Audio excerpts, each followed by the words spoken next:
Meet Jake, a 23-year-old security guard grinding through 12-hour night shifts just to make ends meet. His residence?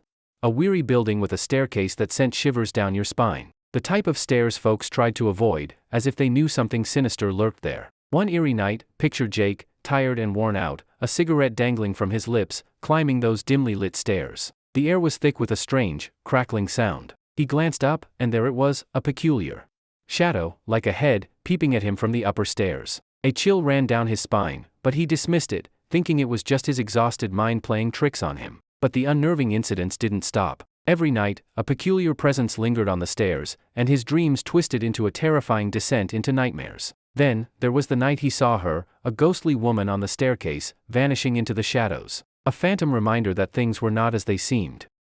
As Jake ascended to his apartment, a new layer of weirdness awaited. The kitchen was an icy chamber, strangely blanketed in spiderwebs. And at night, as he lay in bed, an invisible force pressed upon him. He felt someone there, but he couldn't see them. The room grew heavy, and he found himself paralyzed, unable to move or utter a word. One particular night, the presence returned. In the pitch-black room, he discerned two eyes approaching. They drew nearer, and he screamed himself awake.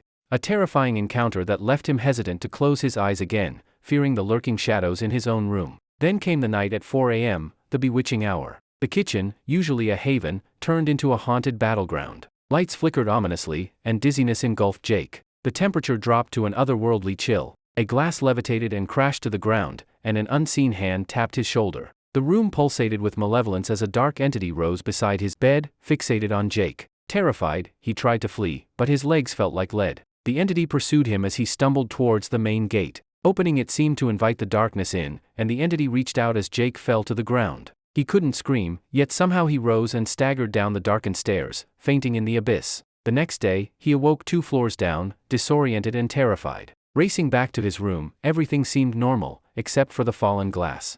A chilling reminder of the previous night's supernatural events. Convinced it was time to abandon this spectral residence, Jake rushed out of the residence carrying his belongings. The haunted apartment held too many shadows, and Jake wanted to escape their lingering presence.